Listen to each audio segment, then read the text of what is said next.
Good evening, everybody. Welcome out to tonight's weekly training webinar for all the members of Tax Sale Support. We're happy to have you join us. I'm Shade Foray. I'm here with Stephen Swenson. Yeah, absolutely excited to be here this evening and welcome any new students. This is the first time attending, and of course, we want to welcome back all of our students that've been with us for a while. As far as tonight's training topic, what we want to talk about is the different members and how to build a power team and how to find different people that can help you within your business when the time comes that you need them within your business. Yeah, really, in the beginning, while you're getting started, I think that it's easy to get overwhelmed with it all, to feel like, there's just too much that you have to do, and that there is way too many things that you've got to know and be experts on. And the reality of it is that really is kind of true, because you're not really intended to be able to know and do everything great. That's part of the reason why you hire specialists and people around you. It's why people specialize in things, is so that they can become good at it. That's why you get people that can become so good at some things, is because they specialize in it. Specialization is really what leads to a lot of our well, I don't know. I think it's how things progress forward. But I think the best way to look at it, I guess, would be like trying to build a house. Yeah. That's the best analogy. Is if you were trying to build a house, you wouldn't do it on your own. No, exactly.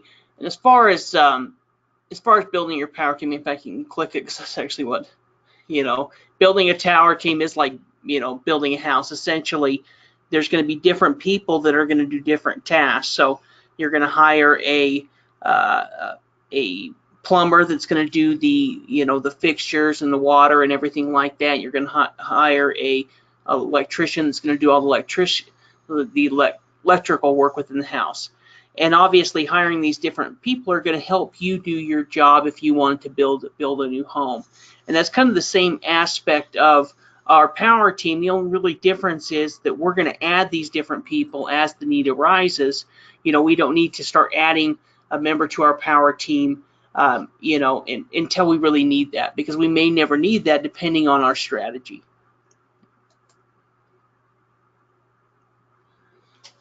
So as far as your power team, your power team should usually, the members of your power team are usually going to be located in the area that you're investing. So if you live in California and you're investing in Florida, you're not going to find a realtor in California. Obviously, you're going to find one in Florida. If you're investing in different areas, then you may need more than one power team member. So if you're investing in Florida and California and North Carolina, well, you may need 3 different realtors that are going to be able to work with you if you're using that particular strategy. Yeah, part of what they bring to the table is them being located in the area where the investment is. Yeah.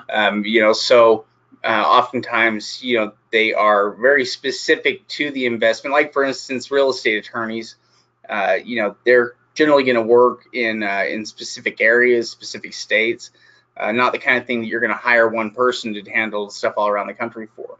And so, anytime you're, working in a new state, you're probably going to end up needing to find some of these people. But at the same time, you don't need to feel pressured to go out and find somebody right away, because you're going to add power team members as the need arises, and the need will arise as you start to invest. You're going to start to find things that you can use help with. Yeah. For example, if you are selling property, let's say you're buying a property that you're picking up wholesale, and you're going to be selling it wholesale, so you're picking up maybe an over-the-counter deed or something like that, and you're selling it for a wholesale price. We're probably not going to need a realtor to be able to sell that. In fact, we most likely can't use a realtor with that particular type of property. So we don't necessarily need a realtor on our power team at that point, unless, on the other hand, we bought a house and we're going through and getting quiet title done on the property. Then at that point, we may need a realtor to sell the property for us. So as the need arises, then we're going to start researching for these different members of our power team. In terms of, I think, locating team members, there's a lot of different ways you can do it, although everything today seems like it can be done on the internet, you're basically, looking to, a lot of the work you do already is on the internet. So there's no reason why you can't find people on the internet. And a lot of it can even be tools. I mean, we were just playing around with that Fiverr, last week, and there's people right there that, that you could hire on a, per case basis that's pretty cheap. There's just a lot of ways that you can find people now that are good at doing different things. Yeah, well, there's all these different services out there and ratings. You can go through and look at, Facebook pages and all these different things to get an idea. And so you want to find somebody who, meshes with you, has similar type of goals. And also one thing to mention is if you do find a member of a power team within an area, many times they're going to know other professionals within their industry. For example, let's say that you decide to go through and do a quiet title, you get an attorney, you get a real estate attorney. Well, chances are that real estate attorney knows a realtor, and that realtor knows a handyman, and a title company and an escrow, or whatever you need to do, and to essentially facilitate the deal. Yeah. In fact, it is good to utilize one and their references or contacts for additional, because they all have it. But when we're talking about potential people that could be a part of your power team, people you could bring in at some point, really there's a pretty wide circle of people that you're dealing with, on a regular basis. The better you can get to know county officials and the better they get to know you, I think the more successful you'll be with this. They're definitely somebody that you want to try to build a relationship with. But it could also be it could be a real estate agent, or it could be it could be a title search company. Yeah, custodian for doing self-directed accounts, an appraiser, real estate attorney. And so we'll go through and kind of talk about each one of these aspects and essentially what would be involved with it. Now, like Shade said, county officials are going to be a great resource for them. Now, they're not necessarily always going to be part of our power team, but we want them to be, and when it comes to county officials, their job is to essentially do whatever it is that we're looking for. So if we're looking for tax sale information, if we're looking for property assessor information, or for maps, this is their job to essentially handle these different records and take part, or that's essentially their job to do whatever it is. Yeah. Well, they're there to serve the property owners there in the area, and basically to help the county fulfill its duties with their tax sales and everything else. And so really, if you can find a good county official, they can be one of the most helpful resources that you can come across. Because they can let you know about all sorts of things, that are good to know. So I think it can go both ways. You can deal with county officials that can be so difficult at times, but you can also deal with county officials that can simplify the investing process, significantly, and that can, just do a lot to make the job easier. Yeah, and one thing to talk about, I mean, Shade kind of alluded to it, when we're talking about county officials, some of them may not do that job, may not do it very often, and you may kind of have to go from one department to another, and it starts to feel like you're going to get the runaround, and you kind of might get the runaround a little bit, and it's kind of about just continuing to do it until you were able to talk to the person that you need to talk to. So, if you call and maybe you're talking to the assistant, well, they really don't know that, and so we need to talk to really whoever's in charge of it. Maybe that's the assessor, the tax collector, whoever. So you may get a little bit of a runaround, but as you continue to go through that, hopefully you can find who you need to talk to. Yeah, there's no guarantee that the person that you're talking to is going to understand what you mean. And yeah, they may never have anybody like us call. Yeah, and so somebody saying, hey, I need to find out about liens on a property and this and that, they may have no clue. You just don't really know necessarily who it is. And some of the county officials though are really great, and they know exactly how to help you. It's always a struggle though when you're on the phone versus being there in person. And that's one of the challenges that we have to overcome. Is learning how to get what we need done, over the phone rather than, being there in person, because when we're there in person, they kind of have to deal with us and and you know, we're Well, able to yeah, kind of get the records that and we. legally, you know, it has to be open to the public. Yeah. You know, it just doesn't mean they have to put it online or send it to you or anything like that. It means that you have to be down there and Yeah, it's in got to be person. accessible to the public. Yeah, and a lot of counties have just put that information online and made it so much easier. But when it comes to these different officials, we're talking about, you know, the treasurer, the assessor, clerks and court offices, recorder offices. It could also be city governments as well. You know, we may be contacting a city government to look into city liens or anything like that, because when we're talking about tax deed investing, really any type of tax sale investing, the only thing that can really survive the foreclosure, a tax sale foreclosure, in most cases is going to be some type of governmental lien. Yeah, yeah. In fact, you know, if you're buying tax deed properties, that's something you're probably going to want to check on. You know, anytime you're going to buy property, you know, is you know, you may want to keep your eye out and look for you know, potential liens, you know, that the city, you know, could have against the property, because, you know, like you mentioned, they're the only thing that can really survive that foreclosure process, and so you're going to end up contacting cities on a regular basis if you're buying very many properties. Yeah, and county officials and the county websites, that's where we're doing 80% of our research. You know, we're going to the county tax collector to figure out about, you know, the back taxes. We may be going to the assessor to figure out about property records. We may be going to the clerk or the court's office to look up past governmental liens if they have that information online. And so, you know, that's where we're doing all of our research, and the assessors the maps. And so, you know, this is really where the more proficient you become at researching county websites and navigating these things, the better it's going to be and the easier it's going to be for you to become a tax sale investor or be successful with it. Yeah, real estate agents are something that can be a great resource, you know, but it takes the right real estate agent in order for that to work. Okay, and the reason why we say that is because there are different types of real estate agents out there. There are a lot of people that are listed as real estate agents, but it not necessarily doesn't mean that all of them, though, are working as real estate agents. And we don't just need any agent that we're going to work with. We need somebody that has a lot of relationships and that's willing to work. You know, is willing to, I guess, to build a relationship, you know, for you know, for the opportunities that it's going to bring in the future. Somebody's willing to do some work for it. Sometimes some of the realtors are, you know, been doing it for a while. They've got their list of repeat customers, and you know, they're not really necessarily looking to do much work. And then you've got other people that are still trying to build that up. Yeah, well, and one thing about realtors is we're usually only going to use a realtor if we're selling a property with a warranty deed. Now, you know, would like to think, well, what if I can get a realtor to go out and take pictures of a properties for me that I'm interested in buying in an upcoming sale or an over-the-counter list?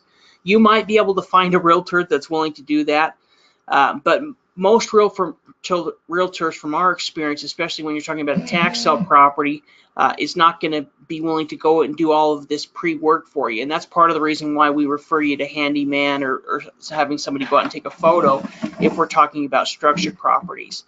And so, you know, but with a realtor, if you are selling a structured property, if you are going through the warranty deed process and getting quiet title done, then they're going to be very helpful for you, especially if you're selling property out of state. So, I mean, if I live here in Utah, I'm selling property in Florida, and it's a structured property, a single family home. Let's say we bought it in an online auction. Well, you know, for me to be able to show the property and to, you know, do all of that type of stuff, it's not going to probably be beneficial or possible for me to do it from this location. So to be able to do that, I would probably hire a realtor and really kind of build that into my cost as I'm purchasing the property. Yeah, you know, taking that into account. Yeah, really, you know, the nature of wholesale deals is part of the reason why it kind of takes a certain realtor, you know, in order to be able to do it, because it's not going to be a traditional setup with them, because they're going to be bringing, you know, it's almost the kind of thing where it's not going to be traditional types of deals, because a lot of your deals are not going to be traditional. So if they bring a buyer to you, it's going to be a cash buyer. And if that's the case, and they can bring cash buyers to you, you can afford to pay them pretty well. Yeah, yeah, and So, you know, when it comes to a real estate agent, if you need one, then they're definitely going to be a benefit to you.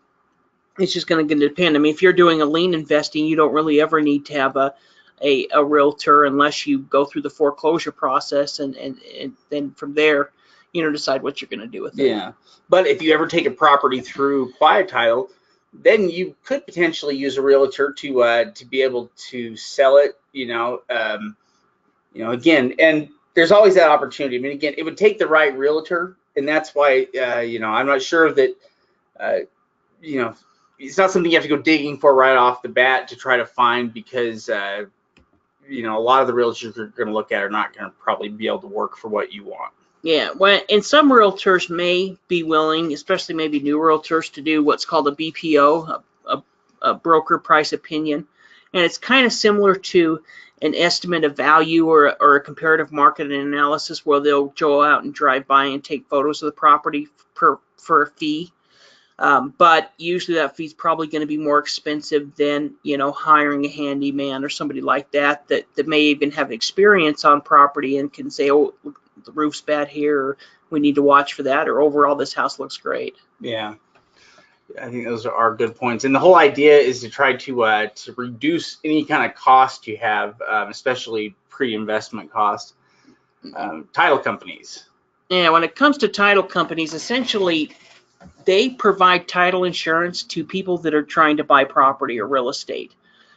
Essentially what title insurance is it provides buyers protection, making sure that the property they're buying, the deed that they're buying, it's clear, that the deed is clear, that there's no problems with the deed, and if there ever was a problem in the title or the deed, that's essentially what the title insurance is for.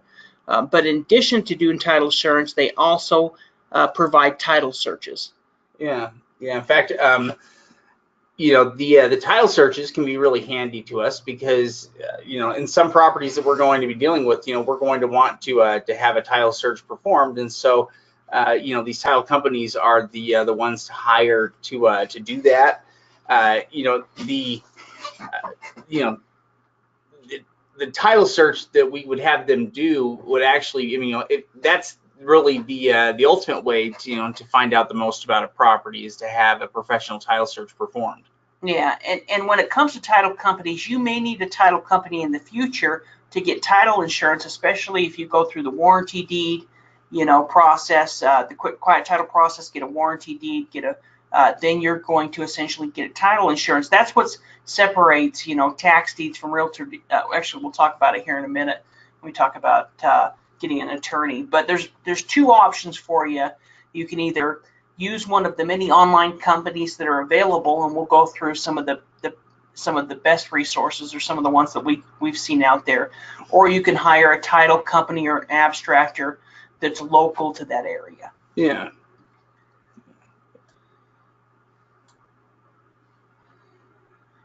So these guys are called USTitleRecords.com, and they provide, a full title chain, which is going to go back 50 years or 70 years or whatever, and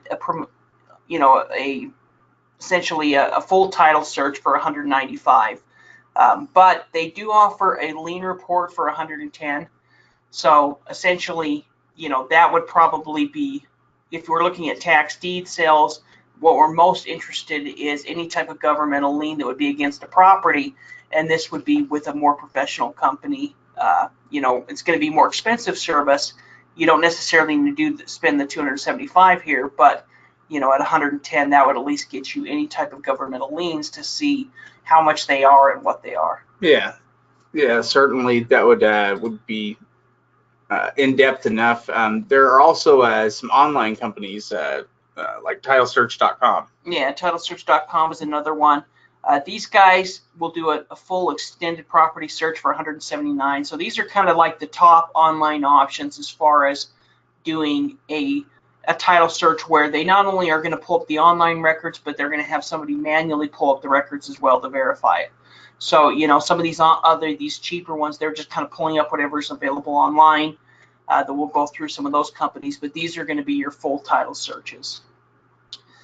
What Nextase and SearchQ.com are a couple of the online companies that utilize the information they can get online to do cheap, quick searches, which could work with a lot of the investments that we're looking for.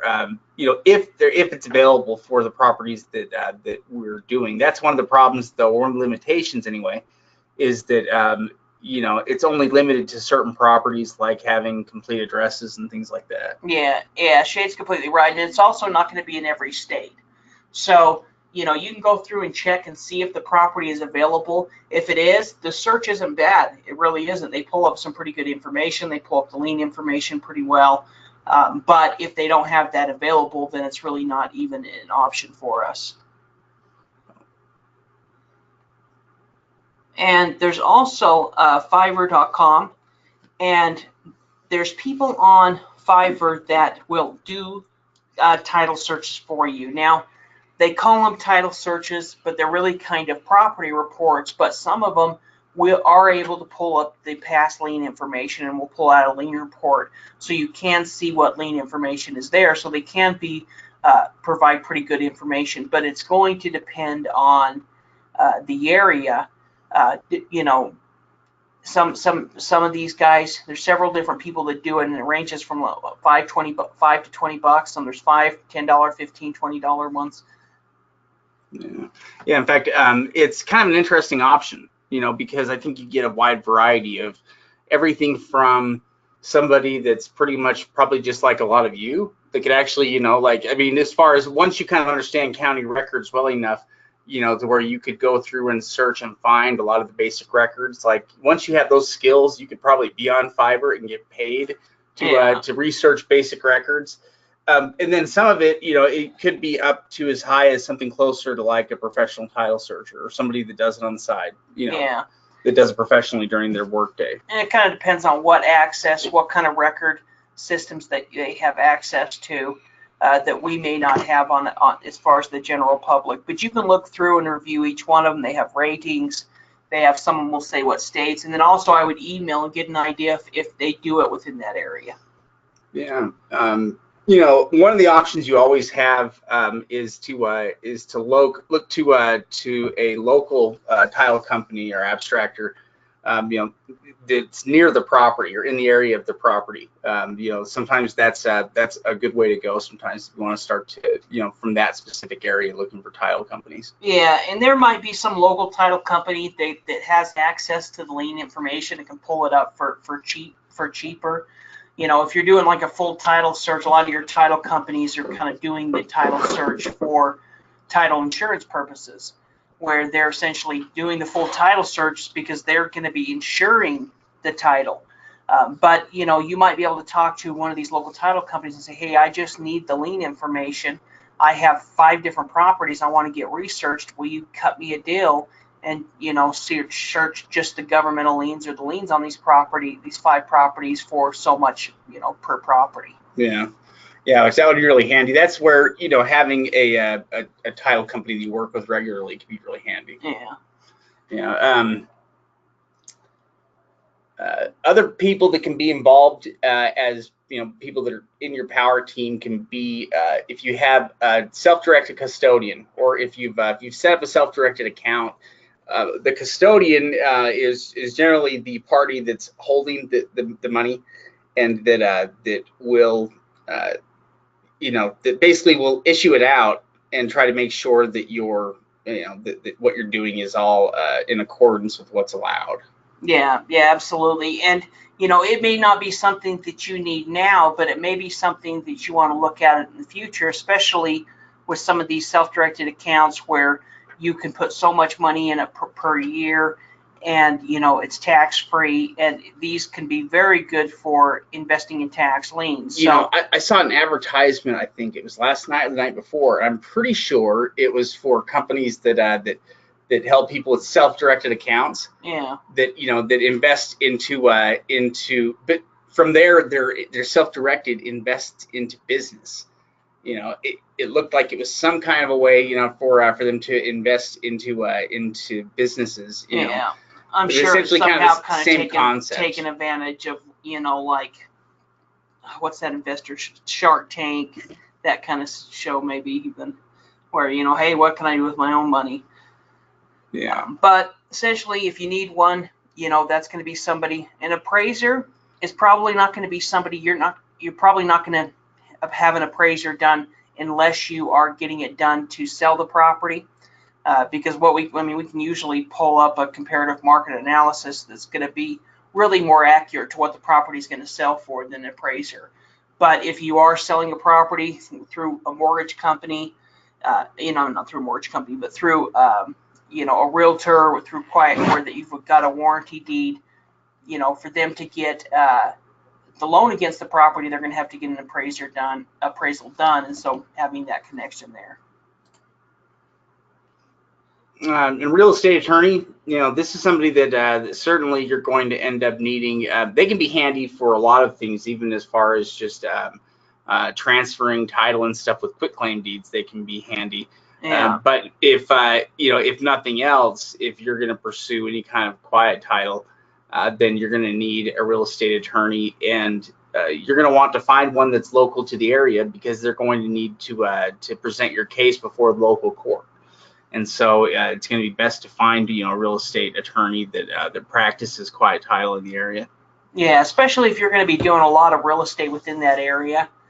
You may have a strategy of wholesaling the property versus going through the quiet title route, but an attorney can be very useful. We help our coaching students in the process of transferring deeds through a quitclaim deed, or without going through your traditional routes. But that's something that can be a little bit complicated, especially if you've never done it before. So hiring an attorney that can create the quitclaim deed for you and submit it to the county, some type of real estate attorney, can easily be worth it if you're just trying to figure out how to transfer a deed into a new buyer's name on your own and you've never done it. Yeah, they can be really handy. Sometimes they can also serve as boots on the ground. Yeah. If you there's all sorts of things that they can be handy for. But certainly for quiet title, and this is something that everybody needs to kind of know and understand as well, is how quiet title works.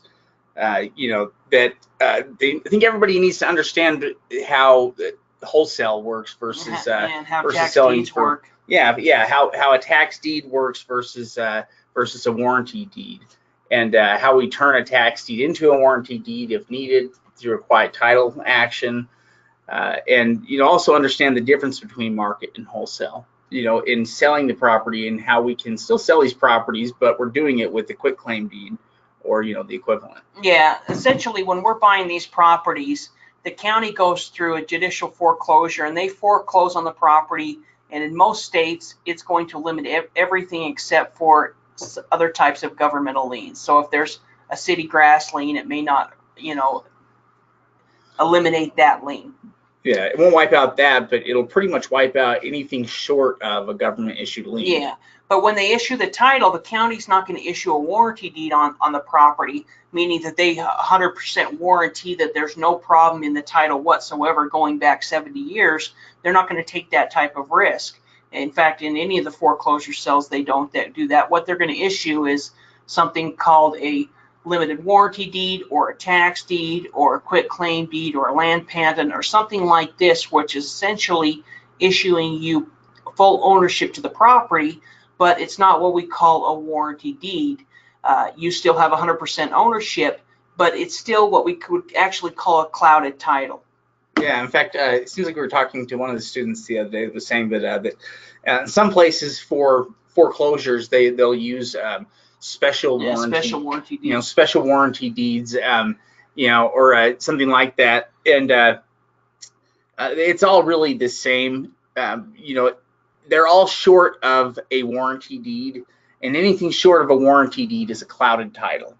And clouded titles are not the end of the world. It just basically means, though, that the property's not eligible for standard title insurance as the deed sits.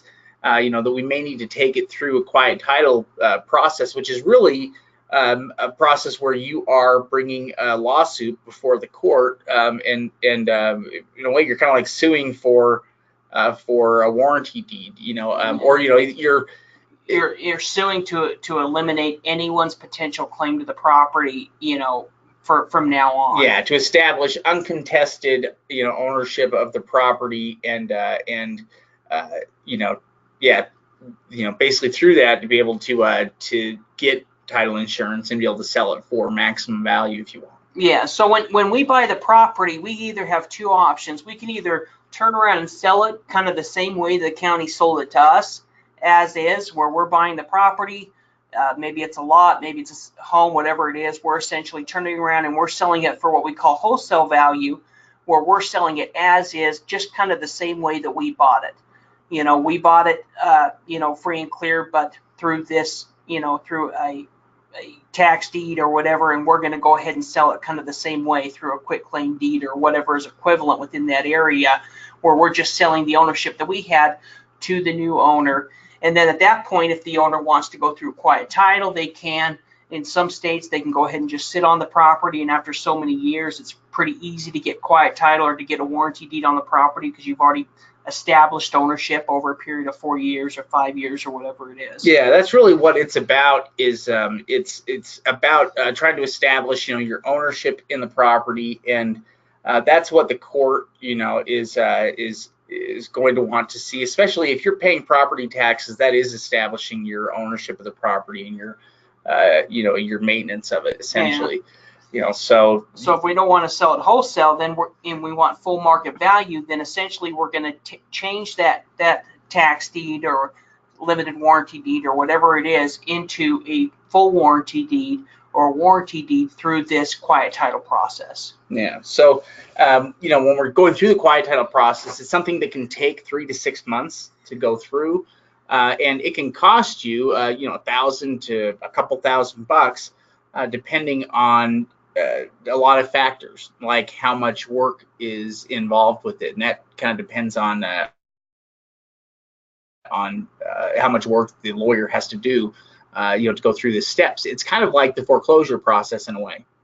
Yeah, exactly. So this process can take, anywhere between 3 to 6 months. And so we're going to kind of build that into it. So for properties that are cheaper, let's say that you're buying some $15,000, $20,000 building lot. Well, it might not be worth it to go through the quiet title process.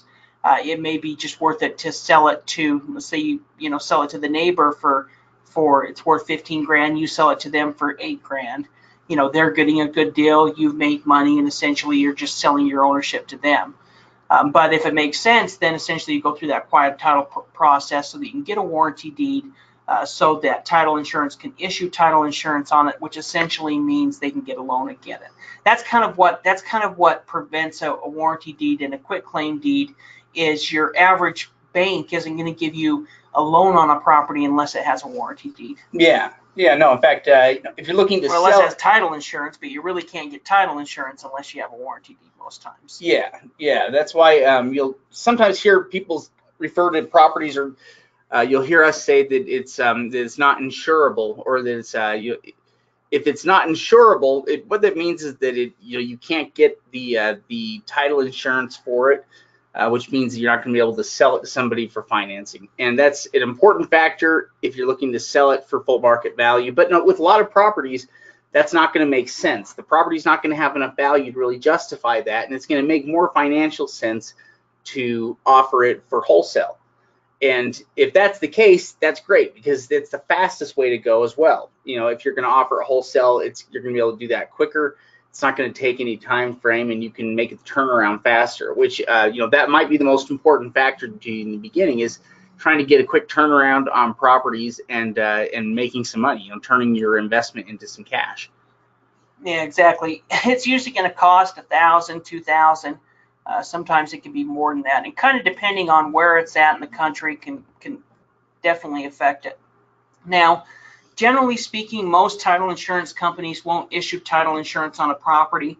There's some companies that specialize in it, and it's possible that a title insurance will issue it. We've seen it happen before in Washington and some different states. That we've seen it happen in Florida as well, where there's some companies, after going through it, they've researched it and they can see that it's pretty clear. Yeah, they basically leave a note there that it's insurable. Yeah. Before before the tax sale. Yeah, exactly. So, we've seen in Washington where they had a title search done on all the properties, and some of those properties, the title insurance company would issue title insurance. But usually, your average title company is going to have no clue what to do. It has to be really kind of somebody that knows about it and specializes in it and can research it enough to say, okay, we are willing to do it.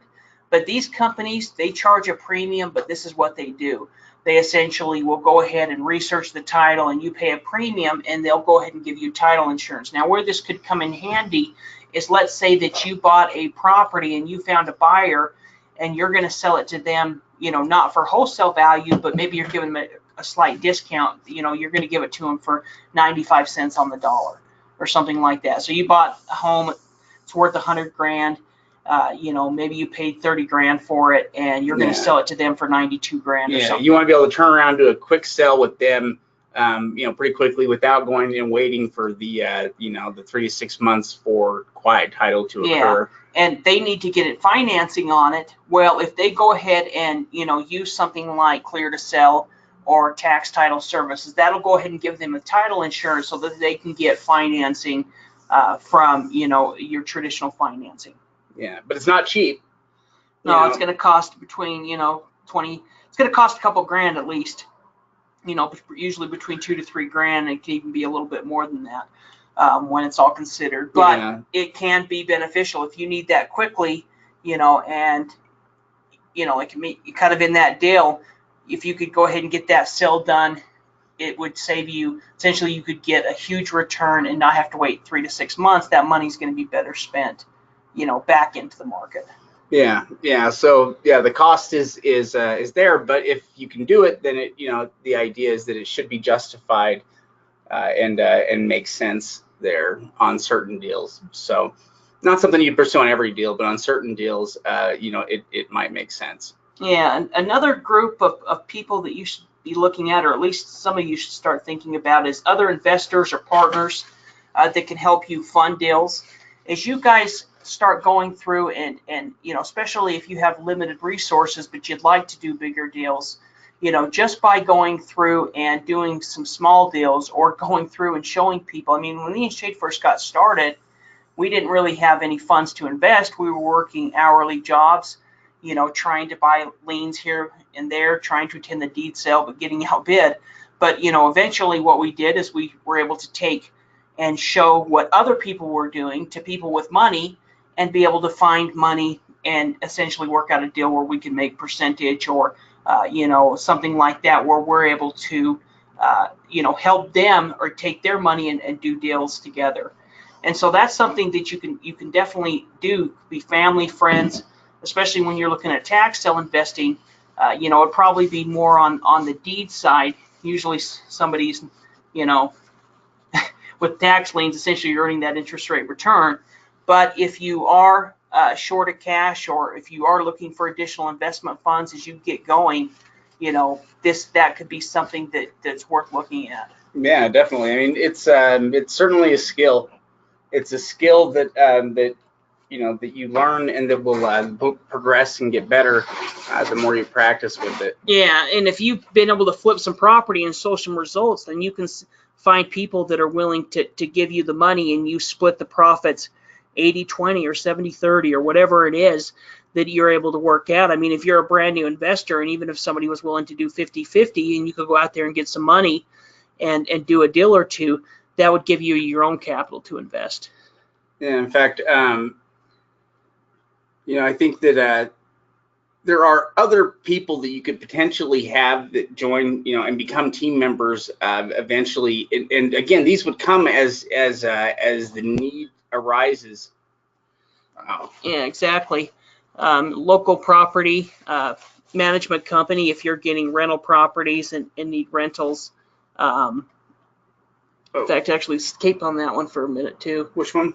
Yeah, because this one I want to go over too. A property management company, a handyman, and we had handyman on that other slide, and that's kind of the reason I want to talk about this one. If you are purchasing structured property, we always recommend getting an on-site evaluation done, either by yourself or having somebody take current photos of the property. we can't stress this enough. I know probably for those students that have been on, we get annoyed with us saying it all the time, but it's just so important that you do that.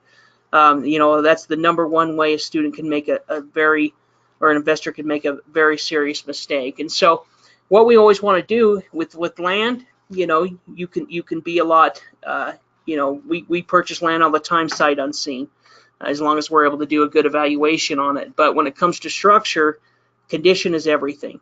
So for structured properties, like I mentioned, we recommend if you need to send somebody out there, have somebody go out there and take photos of the property. Now you can find a photographer. You could just put an ad on Craigslist and hire anyone. Hey, I need somebody to go by and take photos of these properties and email them. I'll pay you this much for it. A lot of times we like to recommend and use a handyman to be able to do that. Usually their hourly rate isn't huge, as far as like, it's not going to be that much more than just trying to hire somebody else, but they have a skill. Essentially they're somebody who fixes this, up to a certain dollar, fixes real estate, fixes homes. And so they're going to have an eye to see, oh, well, this roof needs this. And usually handymen have been a kind of a jack of all trades. They've worked a lot within the construction industry. Yeah, they should understand things like, like for instance, roof repairs. Yeah. And water damage. Yeah, water damage. Water damage and problems that way. They should be able to fix. They can fix an assortment of different problems that could come up for a property and the kinds of things that you're looking to fix just to make the property usable. Yeah, and another reason we use the handyman is if you do up winning the property, you've got somebody on hand that you already trust. And also, we use this to kind of sell the handyman on why we want them to go out and take photos, is because essentially, if these properties do need work, we've got somebody that can go into the property and secure the property, change the locks if needed, clean up the property, take out trash, and do a lot of the basic type of little things that we would need done, on a property. So if we need, some touch-up paint, anything like that, they can usually do that for you, or clean out the property, whatever it is. We've got somebody already there that we already trust. They've already taken photos of the property. And after the sale, securing that property is going to be, especially if it's a structured, is going to be something that we want to do unless the property is already occupied. Yeah. So if it's occupied, then we have different steps that we're going to go through, where we're essentially notifying them, finding out what the person that's living in the property situation. Usually it's not going to be like, the owner. A lot of times it's, maybe grandma or Aunt Ellen's property that somebody's been living in for the last 10 years rent free, so I mean, it's possible, but usually it's not going to be. And, at that point we'll kind of work out a situation with them. So yeah, rarely ever is it straightforward, when it comes to why the property is lost. And it's also something to consider is that there's a reason why raw land ends up getting foreclosed on more often than improved properties when it comes to the tax sale. And it's because, there's a number of different reasons for it. One of them is that the property can be lost. Raw land can be lost without displacing anybody in a lot of cases. It's also more likely that raw land is going to be privately owned, maybe by a single individual, rather than with most homes that are more likely to have mortgages and things like that associated with it. So what ends up happening is when the foreclosure process begins, foreclosure notices are sent out to all of the property owners or people with financial interest in the property.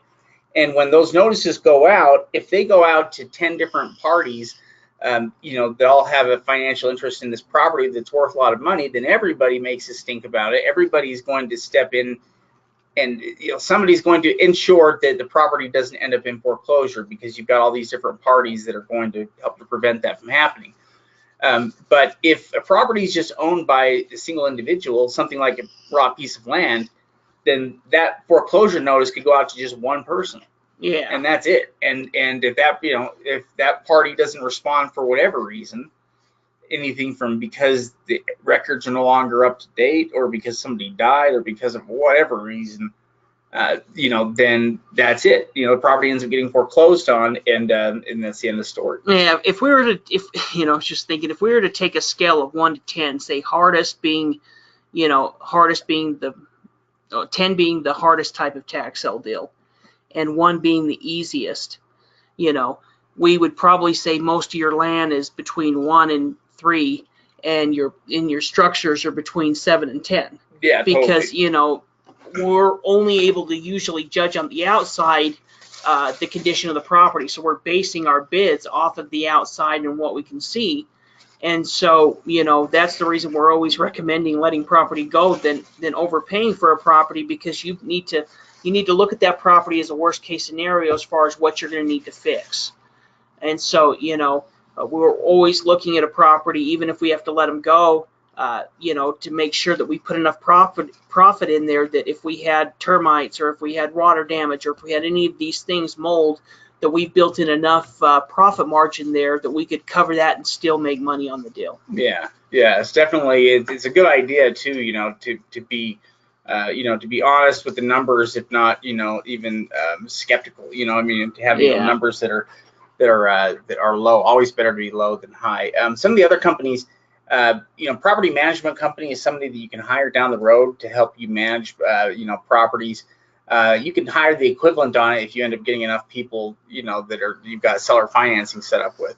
You could easily end up hiring, or having some company down the road start to help you manage some of that. But it could also be somebody like, if the handyman has a limited amount of work that they can do, at some point you may need to have a contractor or somebody that can help provide you, with some of the construction services if there's certain work that needs to be done on the property. Yeah, absolutely. So, Dan, we're just going to go over some internet services and resources as well that we use within the business, and they're going to be beneficial. And so they're not necessarily members of your power team, but they're definitely services that are going to be beneficial. Well, in some ways, I guess we are. Yeah, we definitely are. But yeah, other services are things like the county websites. We use Google Earth a lot. We use Zillow Google a lot. Maps, yeah. Yeah, Google Maps.